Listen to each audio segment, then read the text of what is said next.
হে কৃষ্ণ করুণা সিন্ধু দীনবন্ধু জগৎ পথে গোপেশ গোপিকাকান্ত রাধাকান্ত নমস্তুতে। ওংতি নম ভগবতে বাসুদেবাই নম। জয় শ্রীকৃষ্ণ, রাধে রাধে। গীতা পাঠ একটি এমন পথ যা শুধু ধর্মীয় আচারই নয়, বরং জীবনের এক গভীর বিজ্ঞান, একটি অন্তর জাগরণের সোপান।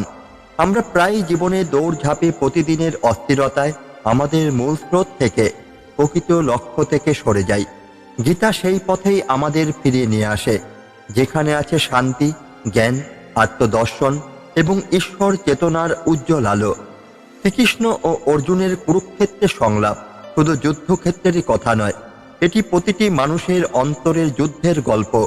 সন্দেহ আর দৃঢ়তার যুদ্ধ, অজ্ঞতা আর জ্ঞানের যুদ্ধ, ভয় আর ভক্তির যুদ্ধ। গীতার প্রতিটি শ্লোক যেন এক একটি জীবন্ত বাতিঘর, যা অন্ধকারে পথহারা নাবিককে নিরাপদ তীরে পৌঁছে দেয়। আজকের ব্যস্ত জীবনে আমরা অনেকেই সময় পাই না সম্পূর্ণ গীতা পাঠ শোনার, কিন্তু তবুও আমরা যদি প্রতিদিন অল্প অল্প করে কয়েকটি শ্লোক নিয়ে গভীরভাবে ভাবি, তাহলেই জীবনে অদ্ভুত পরিবর্তন আসতে শুরু করে। এজন্যই আমরা সাজিয়েছি বিশেষ সিরিজ, প্রতিটি পর্বে মাত্র 5টি শ্লোক, কিন্তু তার ভেতরে লুকিয়ে আছে অনন্ত জ্ঞানের ভাণ্ডার। এর আগে আমরা আলোচনা করেছি 7ম অধ্যায়ের 21 থেকে 25 নম্বর শ্লোক, যেখানে কৃষ্ণ বুঝিয়েছেন ভক্তির প্রকৃত অর্থ, দেবতার পূজা ও মূল উৎসের জ্ঞান, এবং কিভাবে তার মহিমা অজ্ঞদের চোখে ঢাকা থাকে। আজ আমরা প্রবেশ করছি 7ম অধ্যায়ের আরও গভীরে, শ্লোক 26 থেকে 30 পর্যন্ত, যেখানে কৃষ্ণ প্রকাশ করেছেন তার সর্বজ্ঞতা, জীবনের দ্বন্দ্ব ও মোহের কারণ, পাপ ও পুণ্যের সম্পর্ক, জন্ম মৃত্যু মোক্ষের পথ, এবং মৃত্যুকালেও যারা তাকে চিনতে পারে তাদের গোপন রহস্য। তাহলে আসুন মন খুলে শুনি কৃষ্ণের মুখ নিঃসৃত সেই অমৃতবাণী, যা আজও ঠিক ততটাই প্রাসঙ্গিক যতটা কুরুক্ষেত্রের যুদ্ধক্ষেত্রে ছিল। এই শ্লোকগুলো হয়তো আপনার চিন্তার জগৎকে বদলে দেবে, আপনার মনকে ফিরিয়ে দেবে সেই মূল স্রোতে, যেখানে আছে শান্তি, সত্য আর চিরন্তন মুক্তির প্রতিশ্রুতি। শ্রীমদ্ ভগবদ্ গীতার 7ম অধ্যায়ের 26 নম্বর শ্লোকটি হল, বেদাহং সমিতি তানি বর্তমানানি চার্জুন ভবিষ্যানি চ ভূতানি মাং সুবেদ ন কশ্চন। অর্জুনের মন তখনও দ্বিধা, সংশয় আর মানসিক অস্থিরতায় ভরা। কুরুক্ষেত্রের যুদ্ধক্ষেত্রে দাঁড়িয়ে সে ভাবছে কোন পথে যাবে, কার কথা শুনবে, কিভাবে বুঝবে সঠিক কি। ঠিক তখনই শ্রীকৃষ্ণ শান্ত কিন্তু গভীর কণ্ঠে বলেন, অর্জুন, আমি অতীত, বর্তমান আর ভবিষ্যতে সবকিছু জানি। তোমরা মানুষ সীমিত জ্ঞানে আবদ্ধ, কিন্তু আমি কাল, দিক, স্থান সবকিছুর ঊর্ধ্বে। যা ঘটেছে, যা ঘটছে আর যা ঘটবে সবই আমার জানা, কিন্তু আমাকে পুরোপুরি চিনতে কেউই পারে না। কৃষ্ণের এই বাক্য কেবল যুদ্ধক্ষেত্রের জন্যই নয়, বরং সমগ্র মানব জাতির জন্য এক চিরন্তন সত্য। তিনি বোঝাতে চাইছেন মানুষের জ্ঞানের সীমা আছে। আমরা চোখে যা দেখি, কানে যা শুনি, স্মৃতিতে যা রাখি, সবই আংশিক সত্য, কিন্তু জীবনের প্রকৃত ধারা, সময়ের গভীর রহস্য, ভবিষ্যতের গতিপথ, এসব কিছুই কেবল সর্বজ্ঞ ঈশ্বরই জানেন। মহাভারতের কাহিনীতে এর প্রাসঙ্গিকতা হল, দ্রৌপদীর বস্ত্র হরণের সময় কৃষ্ণই দূরে থেকেও সব জানতেন। যখন কৌরবরা অন্যায় করেছিল, তখনও তিনি জানতেন কুরুক্ষেত্র যুদ্ধ অবশ্যম্ভাবী। যুদ্ধ শুরু হওয়ার বহু আগে তিনি জানতেন কে কাকে হারাবে, কার ভাগ্যে কি লেখা আছে। অর্জুন ভাবত তার নিজের শক্তি আর কৌশল দিয়ে সে সব বুঝে উঠতে পারবে, কিন্তু কৃষ্ণ শেখালেন, তুমি যতই জ্ঞানী হও না কেন, তোমার দৃষ্টিভঙ্গি সীমাবদ্ধ। তাই অহংকার ছেড়ে আমার ওপর বিশ্বাস রাখো। আজকের জীবনের জন্য শিক্ষা হলো, আজকের যুগেও আমরা প্রায় ভাবি সবকিছু আমরা বুঝে ফেলেছি, ভবিষ্যৎ পরিকল্পনা আমাদেরই হাতে। কিন্তু হঠাৎ এক বিপর্যয়, রোগ, অর্থনৈতিক মন্দা বা অপ্রত্যাশিত সুযোগ এসে জীবনকে বদলে দেয়। এখানে কৃষ্ণের শিক্ষা প্রাসঙ্গিক। তুমি ভবিষ্যৎ জানো না, তাই অহংকার নয়, ঈশ্বরের প্রতি আস্থা রাখো, তোমার কর্তব্য করো, বাকিটা আমার হাতে ছেড়ে দাও। এই শ্লোক আমাদের শেখায় বিনয় ও ভক্তি। বিনয় কারণ আমরা সীমিত জ্ঞানের মানুষ, ভক্তি হলো কারণ অনন্ত জ্ঞানের অধিকারী কেবল ঈশ্বর।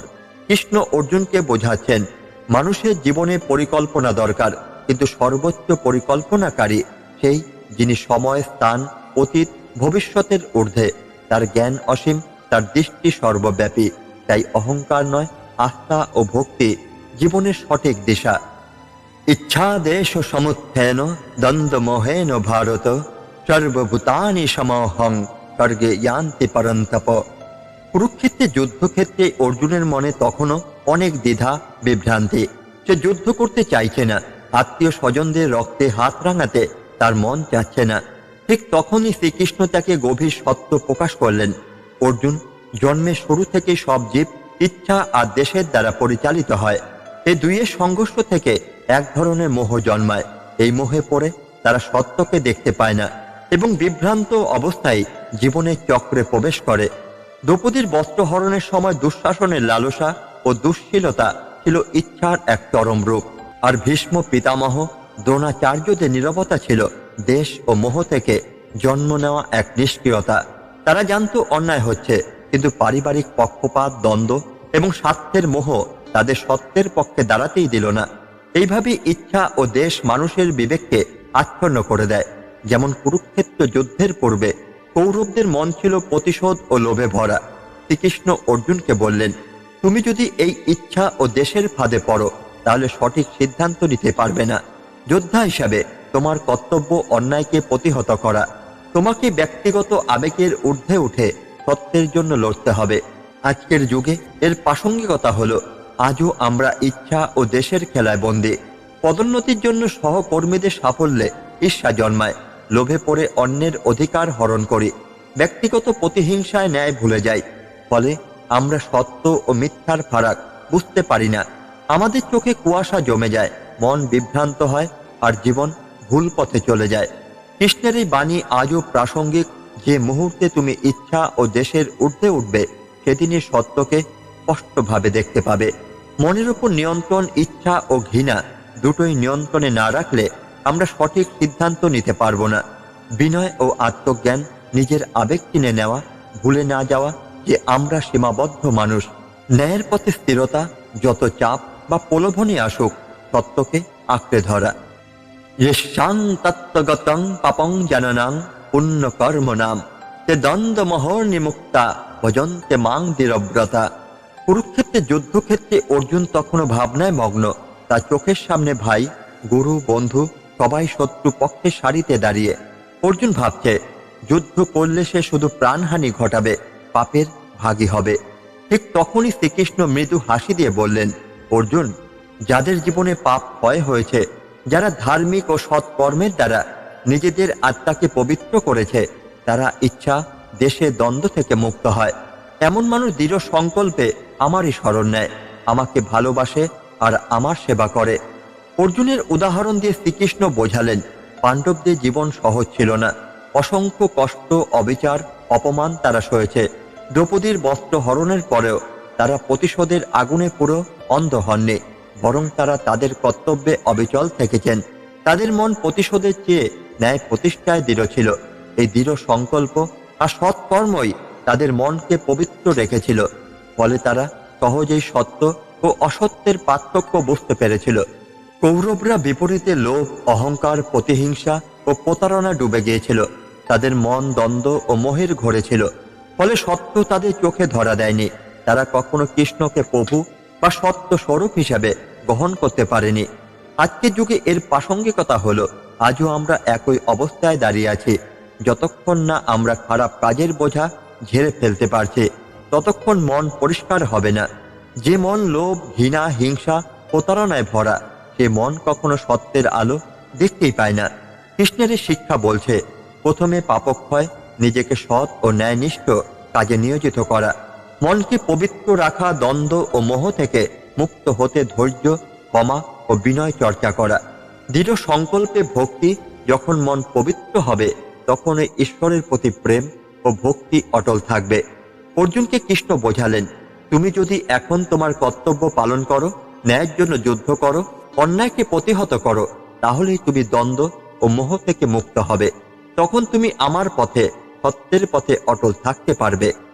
জরা মরণ মোক্ষায় মমাস্তিত্ব যতন্তি যে, তে ব্রহ্ম তদিদ্ধ ইতস্মধ্যাত্মং কর্ম চাখিলম। কুরুক্ষেত্রে যুদ্ধক্ষেত্রে তখন গভীর নীরবতা।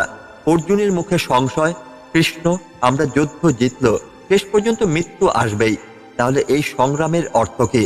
শ্রীকৃষ্ণ মৃদু হাসি দিয়ে বললেন, অর্জুন, যারা জন্ম, বার্ধক্য ও মৃত্যুর চক্র থেকে মুক্তি চাইছে তারা আমার আশ্রয় নেয়। যারা সত্যি আমাকে ধারণ করে জীবনের পথ চলে তারা ব্রহ্ম, আত্মার প্রকৃতি এবং কর্মের গভীর সত্য বুঝতে পারে। মহাভারতের প্রেক্ষাপট হল অর্জুনের এই প্রশ্ন কেবল একজন যোদ্ধারই নয়, এটি প্রতিটি মানুষের প্রশ্ন। পাণ্ডবরা সারা জীবন কষ্ট, অপমান, নির্বাসন সহ্য করেছেন, কিন্তু তারা জানতেন জীবনের লক্ষ্য কেবল রাজ্য ভোগ নয়, বরং ধর্ম প্রতিষ্ঠা, সত্য রক্ষা এবং আত্মার উন্নতি। দ্রৌপদীর বস্ত্রহরণের অপমানের দিন কৃষ্ণের উপস্থিতি পাণ্ডবদের চোখে স্পষ্ট করে দিয়েছিল, শরীর নশ্বর কিন্তু আত্মা চিরন্তন। রাজ্য হারানো, কষ্ট পাওয়া সবই সাময়িক। সত্য ও ধর্মের পথে স্থির থাকলে আত্মা মুক্তির পথে অগ্রসর হয়। আজ আমরা সবাই অস্থির, ব্যস্ত, টাকা, নাম, সাফল্য, সোশ্যাল মিডিয়ার স্বীকৃতি সবই চাই, কিন্তু সময়ের সাথে সাথে আমরা ভুলে যাই এই সবই ক্ষণস্থায়ী। যতক্ষণ আমরা জন্ম, বার্ধক্য, রোগ ও মৃত্যুর চক্রে আবদ্ধ, ততক্ষণ স্থায়ী শান্তি আসবে না। কৃষ্ণের শিক্ষা এখানে স্পষ্ট, আশ্রয় নাও সেই শক্তির যিনি চিরন্তন। আত্মাকে জানো, তুমি দেহ নাও, তুমি আত্মা। কর্মকে শুদ্ধ করো, স্বার্থহীনভাবে করো, যাতে তা মুক্তির পথে নিয়ে যায়। শ্রীকৃষ্ণ বললেন, অর্জুন, যারা আমাতে আশ্রয় নেয় তারা ব্রহ্মকে জানে, আত্মাকে বোঝে আর কর্মের প্রকৃত উদ্দেশ্য উপলব্ধি করে। তখন তারা জন্ম, মৃত্যুর বাঁধন থেকে মুক্ত হয়। এই মুক্তি মানুষের জীবনের আসল লক্ষ্য। এটি কেবল মৃত্যুর পর নয়, বরং জীবিত অবস্থাতেই মন, বুদ্ধি ও আত্মাকে শান্তির স্রোতে ভাসিয়ে দেয়। সাধি ভূতাধি দৈবং মাং সাধি যজ্ঞং চ যে বিদু প্রায়ণ কালে হপি চ মাং তে বিদুর যুক্ত চেতস। কুরুক্ষেত্রের যুদ্ধক্ষেত্রে অর্জুন যখন শ্রীকৃষ্ণের উপদেশ শুনছে, তখনই কৃষ্ণের বাণী ধীরে ধীরে তার অন্তরে জাগিয়ে তুলছে নতুন উপলব্ধি। এই শ্লোকে কৃষ্ণ বলছেন, যারা আমাকে সম্যকভাবে জানে, যিনি অধিভূত অর্থাৎ সমগ্র জাগতিক সৃষ্টির মূল, যিনি অধিদৈব অর্থাৎ সমস্ত দেবতাদের নিয়ন্ত্রক, আর যিনি অধিযজ্ঞ অর্থাৎ সকল যজ্ঞের অন্তর্নিহিত প্রভু, তারা মৃত্যুকালেও আমাকে অবিচল মনে স্মরণ করে। যুদ্ধের ঠিক আগের রাত, দুই সেনা শিবিরেই উত্তেজনা ও অস্থিরতা, কিন্তু কৃষ্ণ শান্ত, দৃঢ়, অটল। তিনি জানেন এই দেহ নশ্বর, কিন্তু আত্মা চিরন্তন। অর্জুনকে তিনি স্মরণ করিয়ে দিচ্ছেন, দেবতা, প্রকৃতি, যজ্ঞ সবকিছুর উৎস একটাই, আর সেই উৎস হলেন স্বয়ং ভগবান। দ্রোণ, ভীষ্ম, কর্ণ যুদ্ধক্ষেত্রে প্রবল প্রতিদ্বন্দ্বী হলেও কৃষ্ণ চান অর্জুন যেন শুধু শত্রুকেই নয়, জীবনের চরম সত্যকেও চিনতে শেখে।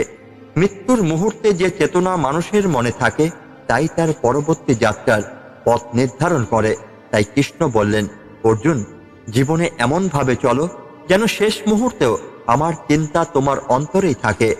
আজ আমরা জন্ম মৃত্যুর কথা খুব একটা ভাবতে চাই না। আমরা ভাবি সময় অনেক আছে, কিন্তু বাস্তবতা হলো মৃত্যুর মুহূর্ত কখন আসবে কেউ জানে না। তাই জীবনের প্রতিদিন, প্রতিক্ষণ মনকে শুদ্ধ রাখা, ঈশ্বরকে স্মরণ করা আর সত্যের পথে থাকা জরুরি। জগৎ ও সৃষ্টির উৎসকে চেন। আমরা যা কিছু দেখি সবই সেই এক শক্তির প্রকাশ। দেবতা ও শক্তির নিয়ন্ত্রক একজনই।